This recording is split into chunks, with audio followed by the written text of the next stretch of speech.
జై శ్రీకృష్ణ. నమస్కారం అండి. నా పేరు మహాలక్ష్మి. శ్రీస్మృతి ఛానల్కు స్వాగతం అండి. ఈరోజు నేను ఈ వీడియోలో భగవద్గీత 1వ అధ్యాయము 11వ శ్లోకం నుండి 15వ శ్లోకం వరకు అర్థము సంభాషణ వివరించబోతున్నానండి. భగవద్గీత 1వ అధ్యాయము 11వ శ్లోకము. అయనేషు చ సర్వేషు యదా భాగమవస్థితాః భీష్మమేవాభిరక్షन्तు భవంతః సర్వ ఏవ హి. అర్థము: కావున కౌరవ సేనానాయకులందరికీ మీ వ్యూహాత్మక స్థానాలను పరిరక్షిస్తూ భీష్మ పితామహుడికి పూర్తి సహకారం అందించమని పిలుపునిస్తున్నాను. సంభాషణ: శత్రులకు అసాధ్యుడైన భీష్ముడిని తన సైన్యానికి స్ఫూర్తిగా శక్తిగా పరిగణించాడు దుర్యోధనుడు. కాబట్టి సేనా వ్యూహంలో తమ కీలక స్థానాలని కాపాడుకుంటూనే భీష్ముడిని పరిరక్షించమని తన సేనా నాయకులని కోరాడు. భగవద్గీత 1వ అధ్యాయము 12వ శ్లోకము. తస్య సంజనయన్ హర్షం కురు వృద్ధః పితామహః సింహనాదం వినద్యోచ్చైః శంఖం దద్మౌ ప్రతాపవాన్. అర్థము: అప్పుడు కురువృద్ధుడు మహోన్నత మూలపురుషుడైన భీష్మ పితామహుడు సింహంలా గర్జించాడు మరియు తన శంఖాన్ని పెద్ద శబ్దంతో పూరిస్తూ దుర్యోధనుడికి హర్షమును కలగచేసెను. సంభాషణ: భీష్మ పితామహుడు తన మనువడి హృదయంలో ఉన్న భయాన్ని అర్థం చేసుకున్నాడు మరియు సహజంగా అతని మీద ఉన్న వాత్సల్యంతో అతన్ని సంతోషపరచడానికి పెద్ద శబ్దంతో తన శంఖాన్ని పూరించాడు. సాక్షాత్తు శ్రీకృష్ణ పరమాత్మయే అవతలి పక్షంలో ఉండటంచే దుర్యోధనుడి విజయానికి ఏమాత్రం అవకాశం లేదని తెలిసినా తన ధర్మాన్ని నిర్వర్తిస్తానని మనవడికి తెలియజేశాడు. అప్పటి యుద్ధ నియమాల ప్రకారం ఇది యుద్ధ ప్రారంభానికి సంకేతము. భగవద్గీత 1వ అధ్యాయము 13వ శ్లోకము.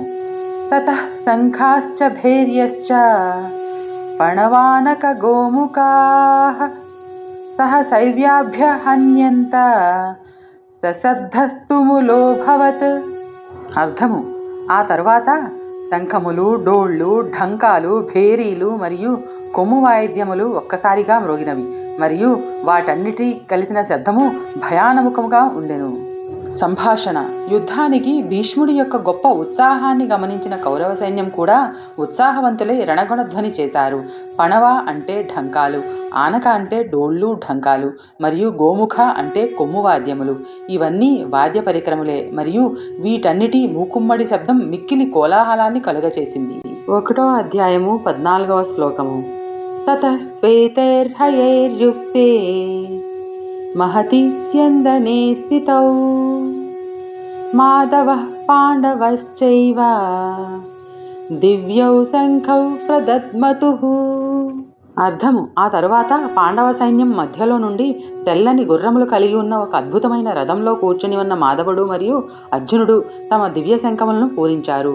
సంభాషణ: కౌరవ సైన్య పక్షం నుండి వచ్చిన ధ్వని సద్దుమణిగిన తరువాత శ్రీకృష్ణ పరమాత్మ మరియు అర్జునుడు అద్భుతమైన రథంలో కూర్చుని ఉండి భయరహితులై తమ శంఖములను శక్తివంతంగా పూరించారు.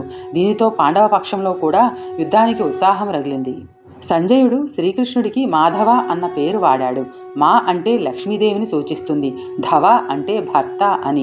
శ్రీకృష్ణుడు తన విష్ణుమూర్తి రూపంలో ఐశ్వర్య దేవత అయిన లక్ష్మీదేవికి భర్త. సౌభాగ్య దేవత యొక్క అనుగ్రహం పాండవుల పక్షాన ఉన్నదని, వారు త్వరలో యుద్ధంలో విజయులై తమ రాజ్యాన్ని తిరిగి పొందుతారు అని ఈ శ్లోకం సూచిస్తున్నది. పాండవులు అంటే పాండురాజు కుమారులు అని. 5గురు అన్నదమ్ముల్లో ఎవరినైనా పాండవ అని సంబోధించవచ్చు. ఇక్కడ ఈ పదం అర్జునుడికి వాడబడుతున్నది. అతను కూర్చున్న అద్భుతమైన రథం అతనికి అగ్నిదేవుడిచే ప్రసాదించబడినది. భగవద్గీత 1వ అధ్యాయము 15వ శ్లోకము. పాంచజన్యం హృషీకేశో దేవదత్తం ధనంజయః పౌండ్రం దద్మౌ మహాశంఖం భీమకర్మావృకోదరః. అర్థము: హృషీకేశుడు పాంచజన్యం అనబడే శంఖాన్ని పూరించాడు మరియు అర్జునుడు దేవదత్తాన్ని పూరించాడు. గొప్పగా భుజించేవాడు అత్యంత కష్టసాధ్య కార్యములను చేయునట్టి భీముడు పౌండ్రం అనబడే బ్రహ్మాండమైన శంఖంను పూరించెను. సంభాషణ: శ్రీకృష్ణుడికి వాడబడిన హృషికేశ అన్న పదం ఆయన మనస్సు మరియు ఇంద్రియములకు అధిపతి అని సూచిస్తుంది. శ్రీకృష్ణుడు తన యొక్క మరియు అందరి యొక్క మనసు, ఇంద్రియములకు సర్వోన్నత అధిపతి. తన అద్భుతమైన లీలలను ఈ భూలోకంలో ప్రదర్శించేటప్పుడు కూడా తన మనస్సు, ఇంద్రియములపై కృష్ణుడు పూర్తి స్థాయిలో ఆధిపత్యాన్ని కలిగి ఉన్నాడు.